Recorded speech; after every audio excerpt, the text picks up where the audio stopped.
வணக்கம். அமரர் கல்கி அவர்களின் சிவகாமியின் சபதம் பாகம் 4 சிதைந்த கனவு அத்தியாயம் 40 கொந்தளிப்பு. பல்லவ சேனா வீரர்கள் வாதாபி கோட்டையை சூழ்ந்து கொண்ட நாளிலிருந்து சிவகாமியின் உள்ளம் எரிமலையின் கற்ப பிரதேசத்தைப் போல் கொந்தளித்துக் கொண்டிருந்தது. கோட்டை சுவருக்கு அப்பால் வெகு சமீபத்தில் மாமல்லரும் ஆயனரும் இருந்த போதிலும் அவர்களை தான் பார்க்க முடியவில்லையே என்ற ஆத்திரமும், யுத்தத்தின் விளைவாக என்ன ஏற்படுமோ என்ற கவலையும், எல்லாம் நன்றாக முடிந்து மாமல்லரை தான் சந்திக்கும் போது அவரிடம் என்ன பேசுவது, எப்படி நடந்து கொள்வது என்ற சிந்தனையும் அவளை வாட்டிக் கொண்டிருந்தன. வாதாபி வடதிசையில் நடந்த பெரும் போரில் பல்லவ சைனியம் வெற்றியடைந்து புலிகேசி மாண்ட செய்தி சிவகாமியின் காதுக்கு எட்டிய போது அவளுடைய இதயம் பெருமையினால் வெடித்து போய்விடும் போலிருந்தது. அதோடு அந்த வெற்றியின் காரணமாக தன்னுடைய நிலைமையில் என்ன மாறுதல் ஏற்படுமோ என்ற கவலையும் உண்டாயிற்று. கோட்டை தளபதி பீமசேனன் அவளிடம் வந்து மாமல்லருக்கு ஓலை எழுதி தரும்படி கேட்டபோது சிவகாமி தன்னுடைய வாழ்க்கையில் என்றும் அடையாத பெருமிதத்தை அடைந்தாள். அவ்விதமே சேனாதிபதிக்கு ஓலையும் எழுதி தந்தாள். அதிலே தன்னுடைய அறிவினால் சிந்தித்து என்ன முடிவுகளுக்கு வந்திருந்தாலோ அந்த முடிவுகளை எல்லாம் எழுதியிருந்தாள். அவற்றையொட்டி வேண்டுகோளும் செய்திருந்தாள். ஆனால் அவளுடைய இதய அந்தரங்கத்தில் குடிக்கொண்டிருந்த உணர்ச்சியை அந்த ஓலை பிரதிபலித்ததாக சொல்ல முடியாது.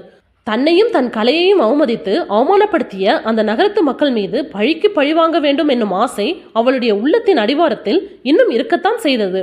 எனவே ஓலை எழுதி அனுப்பிய பிறகு சிவகாமி ஒவ்வொரு சமயம், ஏன் அந்த ஓலையை எழுதி அனுப்பினோம், அவ்வாறு எழுதி அனுப்ப நமக்கு என்ன உரிமை, இவ்வளவு பெரும் பிரயத்தனங்களுடனே படையெடுத்து வந்திருக்கும் மாமல்லரும் சேனாதிபதியும் அதை குறித்து என்ன எண்ணுவார்களோ, பெண் புத்தியின் பேதமையை குறித்து பரிகசித்து இகழ்வார்களோ, ஒருவேளை அதை ஒப்புக்கொண்டு காரியம் நடத்திய பிறகு என்னை ஏசி காட்டுவார்களோ என்றெல்லாம் எண்ணமிட்டாள். அவ்விதம் தான் ஓலை எழுதி அனுப்பியது குறித்து அவளை பச்சாதாபம் கொள்ள செய்த சம்பவங்கள் சிலவும் பிற்பாடு ஏற்பட்டன. கோட்டை தளபதி சிவகாமியின் மாளிகைக்கு வந்துவிட்டு போனதிலிருந்து அவளுடைய மாளிகை வாசலில் அடிக்கடி கூட்டம் சேர ஆரம்பித்தது.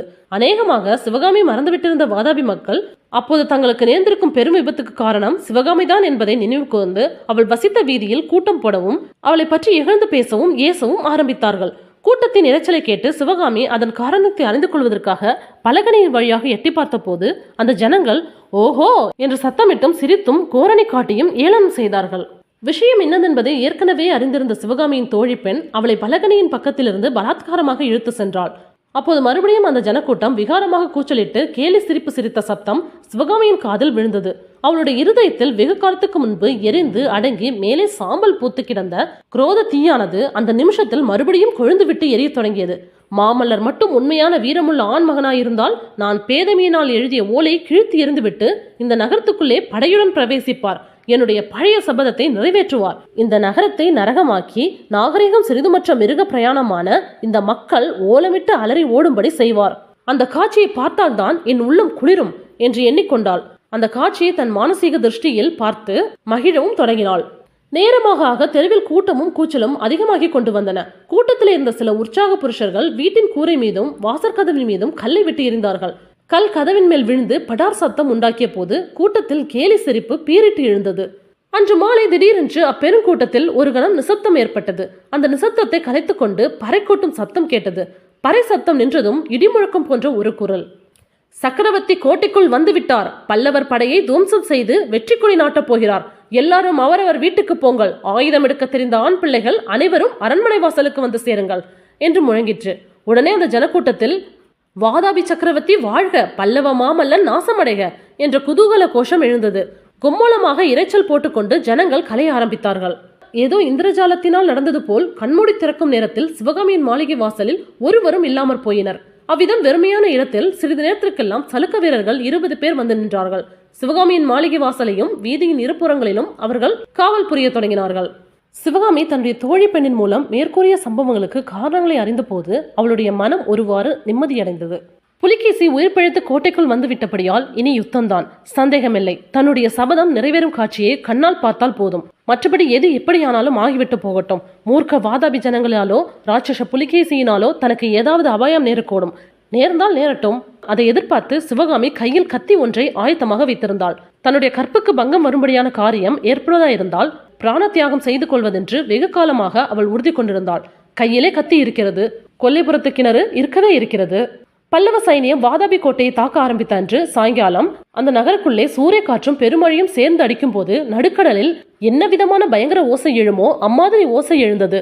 நூற்றுக்கணக்கான யுத்த பேரிகைகளின் முழக்கம், ஆயிரக்கணக்கான தாரை தப்பட்டை சங்கம் முதலியவைகளின் ஒலி, 10,000கணக்கான வீரர்களின் ஜெயகோஷம், லட்சக்கணக்கான மக்களின் ஆரவார இரைச்சல். இந்த ஓசைகள் எல்லாம் கோட்டை மதில்களிலும் மண்டபங்கள் கோபுரங்களிலும் மோதும் போது எழுந்த பிரதித்வனி எல்லாம் சேர்ந்து இன்னதென்று விவரித்து சொல்ல முடியாத பேரொலியாக திரண்டு எழுந்து கேட்போரின் உடல் நரம்புகளை எல்லாம் முறுக்கிவிட்டு உள்ளங்களை வெறிக்கொள்ள செய்தன. அன்று சூரியஸ்தம நேரத்தில் அந்த மாநகரில் வாழ்ந்த 10 லட்சம் ஜனங்களும் ஏறக்குறைய பித்து பிடித்தவர்கள் போலாகி தாம் செய்யும் காரியம் இன்னதென்று தெரியாமல் செய்கிறவர்களும் தாம் பேசுவது இன்னதென்று தெரியாமல் பேசுகிறவர்களும் ஆனார்கள். இத்தகைய வெறி சிவகாமியை மற்றவர்களை காட்டிலும் அதிகமாகவே ஆட்கொண்டது. ஒரு கண நேரமாவது அவளால் ஓரிடத்தில் உட்கார்ந்திருக்க முடியவில்லை. ஆனால் வீட்டை விட்டு வெளியே போவதென்பது அவளுக்கு இயலாத காரியம். சிறிது நேரம் வீட்டுக்குள்ளேயே அங்கும் இங்கும் நடந்தாள். பிறகு பலகணியின் வழியாக வாசலில் எட்டி பார்த்தாள். ஜனங்கள் தலைத்தறிக்க கிழக்கே இருந்து மேற்கேயும் மேற்கே இருந்து கிழக்கேயும் ஓடிக்கொண்டிருந்தார்கள். வீட்டின் மேன்மச்சில் ஏறி பார்த்தாள். நகரின் அலங்கோல காட்சி இன்னும் கொஞ்சம் அதிகமாக தெரிந்தது. அவளுடைய மாளிகையின் பின்புறத்தில் கோட்டை மதில் வெகு சமீபத்தில் இருந்தபடியால் அதன் மீது ஏறி போருக்கு ஆயத்தமாக நின்ற வீரர்களின் காட்சியை நன்றாக பார்க்க முடிந்தது. மற்றும் வீதிகளில் அணிவகுத்து சென்று கொண்டிருந்த போர் வீரர் படைகளையும் அங்கும் இங்கும் ஓடிக்கொண்டிருந்த ஜனங்களின் காட்சியையும் பார்க்க முடிந்தது. மறுபடியும் கீழிறங்கி அவளுடைய தோழி பெண்ணை தெருவாசலில் போய் விவரம் அறிந்து கொண்டு வரும்படி ஏவினாள். அவ்விதமே தோழி வெளியே போய்விட்டு வந்து அன்றிரவு பல்லவர் படை கோட்டையை தாக்கப் போவதாக செய்தி கொண்டு வந்தாள். அது மட்டுமல்ல, தான் அன்றிரவு சிவகாமிக்கு துணையாக இருக்க முடியாதென்றும் யுத்த நிலைமை என்னாகுமோ என்ற பீதி ஏற்பட்டிருப்பதால் தன்னுடைய சொந்த வீட்டுக்கு போய் உறவினரோடு இருக்க விரும்புவதாகவும் கூறினாள். சிவகாமி அவளை எவ்வளவு கேட்டுக்கொண்டும் பயனில்லை. மற்றொரு வேலைக்காரையையும் அழைத்து கொண்டு அவள் போய்விட்டாள். அவ்விருவரும் போகும்போது மாளிகையின் கதவு திறந்த சமயம் வாசலில் காவல் புரிந்த வீரர்கள் பொறுமை இழந்து தாங்கள் மட்டும் எதற்காக அங்கு நின்று அந்த வீட்டை காவல் புரிய வேண்டும் என்று பேசிக் கொண்டிருந்தது சிவகாமியின் காதலே விழுந்தது. கதவை கெட்டியாக சாத்தி தாள்கள் எல்லாவற்றையும் போட்டாள். அந்த மாளிகையின் வாசல் கதவுகள் கோபுர வாசல் கதவுகளை போன்ற பெரிய கதவுகள். ஒரு கதவில் திட்டி வாசல் ஒன்றும் இருந்தது. அதாவது ஒரு பெரிய மனிதர் உள்ளே நுழையக்கூடிய அளவு துவாரமும் அதற்கு ஒரு தனி கதவும் தாழ்பாலும் இருந்தன. தோழியும் வேலைக்காரியும் அந்த திட்டி வாசல் வழியாகத்தான் வெளியே சென்றார்கள். சிவகாமியில் வாதாபியில் வசித்த காலத்தில் சாதாரணமாகவே சொற்ப நேரம்தான் தூங்குவது வழக்கம். அன்றிரவு அவள் கண்ணை மூடவில்லை. வெளியே என்ன நடந்து கொண்டிருக்கிறது, என்ன நடக்கப் போகிறது என்று அறிந்து கொள்ள அவளுடைய உள்ளமும் உடம்பின் நரம்புகளும் துடித்துக் கொண்டிருந்தன. அடிக்கடி பெருமூச்சு எழுந்தது. நெஞ்சு தடக் தடக் என்று அடித்துக் கொண்டது. அடிவயிற்றை என்னவோ செய்தது. நடுநிசி ஆன போது நகரின் பல இடங்களில் வீடுகள் தீப்பற்றி எரிய ஆரம்பித்ததை சிவகாமி தன் மாளிகையின் மேல் மாடியிலிருந்து பார்த்தாள். 9 வருஷத்துக்கு முன்னால் தான் செய்த சபதம் நிறைவேற ஆரம்பித்து விட்டது என்பதை தெரிந்து கொண்டாள். அவளுடைய வாழ்க்கையில் அதுவரையில் அவள் அனுபவித்திராத திருப்தி அவள் மனதில் அப்போது ஏற்பட்டது. அதே சமயத்தில் காரணம் தெரியாத ஒருவித மனவேதனையும் உண்டாயிற்று. நகரிலே நாற்புறமும் தீ பரவி வந்தது. அன்று சாயங்காலம் அந்நகரில் ஏற்பட்டிருந்த மகத்தான ஆரவாரம் இப்போது வேறு ஸ்வரூபத்தை அடைந்தது. குதூகலமான ஜெயகோஷங்கள் அலறலும் ஓலமுமாக மாறின. மக்களின் பெருமித வீர நடையானது பயப்பிராந்தி கொண்ட ஓட்டமாக மாறியது. வர வர ஸ்திரீகள் குழந்தைகளின் ஓலமும் ஓட்டமும் அதிகமாகி வந்தன. இதையெல்லாம் பார்க்க சிவகாமியின் மனதில் திருப்தி மறைந்து வேதனை அதிகமாயிற்று. கடைசியில் அந்த கோர காட்சியை பார்க்க சகியாமல் மேல் மாடியிலிருந்து கீழே இறங்கினாள். ஆஹா, இது என்ன நம்மால் விளைந்த விபரீதம்! இதன் முடிவுதான் என்ன? இந்த பெரிய நகரம் முழுவதும் உண்மையாகவே எரிந்து அழிந்துவிடப் போகிறதா? இதில் வசிக்கும் இத்தனை லட்சக்கணக்கான மக்களும் பெண்களும் குழந்தைகளும் செத்துமடிய போகிறார்களா? ஐயோ, இது என்ன? என்னுடைய கதி என்ன ஆகி போகிறது என்று அவள் உள்ளத்தில் ஆயிரக்கணக்கான சிந்தனை அலைகள் கொந்தளித்து எழுந்து உடனே மறைந்தன. அப்புறம் மேல்மாடிக்கே போக மனமில்லாமல் வீட்டுக்கூடத்தில் அங்கும் இங்கும் நடந்து கொண்டிருந்தாள். அலைந்து அலைந்து கால்கள் களைத்து வலி எடுத்து போயின. வெறுந்தரையில் குப்புறப்படுத்திக் கொண்டாள். அழுகை வந்து கண்ணீர் பெருகினால் தேவலை என்று தோன்றியது. ஆனால் அழுகையும் வரவில்லை. கண்ணீர் சுரக்கும் இடத்தில் ஏதோ வளைத்துக்கொண்டு கண்ணீர் வரவொட்டாமல் செய்துவிட்டது. பொழுது விடியும் சமயமாயிற்று. முற்றத்தில் உதய நேரத்திற்குரிய மங்கலான வெளிச்சம் காணப்பட்டது. அச்சமயம் அந்த வீட்டு வாசலில் ஒரு பெரும் ஆரவாரம் கேட்டது. சட்டென்று சிவகாமி மனதில் ஒரு எண்ணம் உதித்தது. ஒருவேளை மாமல்லர் தான் வருகிறாரோ? தன் சபதத்தை நிறைவேற்றி தன்னை அழைத்து கொண்டு போவதற்காக வருகிறாரோ? அப்படியானால் ரொம்ப நல்லது. இந்த மாநகரின் படுநாசத்தை இப்போதாவது தடுக்கலாம். அவர் காலில் விழுந்து, பிரபு, போதும் நிறுத்துங்கள் என்று கெஞ்சலாம். இப்படி எண்ணியவளாய் சிவகாமி பரபரவென்று எழுந்து ஓடினாள். கதவண்டை சென்றதும் மனம் தயங்கிற்று. எல்லாவற்றிற்கும் திட்டிவாசல் கதவை திறந்து பார்க்கலாம் என்று திறந்தாள். அங்கே தோன்றிய காட்சி அவளை திகைத்து பீதியடை செய்தது. மாமல்லரையோ பல்லவ வீரர்களையோ அங்கே காணவில்லை. கோபம் கொண்ட வாதாபி ஜனக்கூட்டம்தான் காணப்பட்டது. அந்த கூட்டத்தாரில் சிலர் வீட்டை காவல் புரிந்த சலுக்க வீரர்களுடன் ஏதோ வாதாடி கொண்டிருந்தார்கள். சிவகாமியின் முகம் திட்டி வாசலின் மூலம் தெரிந்ததும் அந்த ஜனக்கூட்டத்தில் பல நூறு சிறுத்தை புலிகளின் உருமல் சப்தம் போன்ற ரோமம் சிலிர்க்க செய்யும் சப்தம் உண்டாயிற்று. கூட்டத்திலே பலர் காவல் புரிந்த வீரர்களை தள்ளி கொண்டு விட்டு வாசற்படியை நோக்கி பாய்ந்து வந்தார்கள். சிவகாமிக்கு நிலைமை ஒருவாறு புலப்பட்டது. சட்டென்று திட்டிவாசலை மூடினாள். அவசரத்தினாலும் பயத்தினாலும் அதை தாழிட மறந்து போனாள். உடனே அங்கிருந்து மாளிகையின் பின்கட்டை நோக்கி விரைந்து சென்றாள். திட்டமான யோசனையுடன் செல்லவில்லை. அந்த சமயம் அந்த மூர்க்கம் கொண்ட ஜனங்களிடமிருந்து தப்ப வேண்டும் என்று இயற்கையாக தோன்றிய எண்ணம் அவளுடைய கால்களுக்கு பலத்தை அளித்து வீட்டின் பின்கட்டை நோக்கி விரைந்து ஓட செய்தது. வீட்டு பின்கட்டின் வாசற்படியை தாண்டி தாழ்வாரத்தை அடைந்ததும் உதய நேரத்தின் மங்கிய வெளிச்சத்தில் அங்கு ஒரு உருவம் கபாலங்களையும் எலும்புகளையும் மாலையாக பூண்ட கோரமான ஸ்திரீ உருவம் நிற்பதை சிவகாமி பார்த்தாள். அவளுடைய உடம்பில் இரத்த ஓட்டம் ஒரு நிமிஷம் நின்று விட்டது. தேகமாத்தியந்தம் ரோமங்கள் குத்திட்டு நின்றன. சிவகாமியை பார்த்ததும் அந்த பெண் பேய் கலகலவென்று சிரித்தது.